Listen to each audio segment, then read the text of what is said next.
Myrtle Thompson Curtis, Freedom Growers, and member of the Bog Center Board. The Bog Center team is a collective of progressive thinkers from diverse backgrounds, creating a tapestry of independent thought towards the collective spirit of using revolution as a gateway to evolution through struggle. In mission, helping grassroots activists develop visionary leadership and critical thought to rebuild and respirit equitable community is the goal. The stories, ideas, and philosophy of the Bog Center team is inspired by the legacy of Jimmy and Grace Lee Boggs' instrumental work. Watch, listen, and experience this heartfelt message from the Bog Center team. People have taken to the knowledge of food or food justice and agriculture as like, okay, this is the hard part. The growing of it is the hard part. The cooking of it is a little more enjoyable. The eating is the best part. And so sometimes it takes folks getting ill before they really take it serious. But a lot of folks gravitate to it when it becomes a part of everyday life. And how do you take care of yourself and love on yourself? So it's a very loving thing to do. And most folks develop a relationship with their food. And so it's like anything else. So it has its ups and downs. Some folks are saying, look, I'm going to eat my Skippy peanut butter with the sugar in it, no matter how many times you tell me that all I have to do is grind up some peanuts. And some folks are going to be like, I'm really going to take and pay attention to what's happening. Like folks who tell me today, Mama Myrtle, I eat fresh tomatoes because of my experience in the garden. Or I read labels now.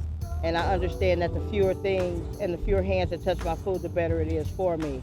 And so food is one of those things that brings us together. Food is one of those first steps we can take in taking care of ourselves, and we try to share that out.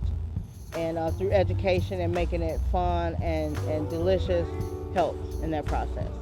That's real. I found joy and opportunity in this struggle of growing in urban agriculture. I've been given patience through this work. I've been given the gift of seeing things regenerate and start over and over again. I've been disappointed too. This is hard work. I kid you not. I could not do this by myself. It's only through those relationships and commitment to being here that we're still doing this work. And not so much for our own, but it's a revolutionary love for self and others. And so many times in social justice settings, the hard part is finding that place where we can come together and meld. And once we find that, we sometimes celebrate with food, or we linger around the table and enjoy ourselves with conversation and food. Well, here, the production of that food creates a patience, and folks who want to be out here are committed to this work. And so, for me, over and over again, I get the solitude and the wonder of nature by being in the garden. I get to see the cycles really intense. Like even with this COVID-19 thing, we've had the opportunity to be out in the garden 6 feet apart with masks on, or we can work to the degree where we can still be out here together. We might have to yell a little bit across the garden, but being able to be together and getting something done that you can see makes so much difference, and it's so healing.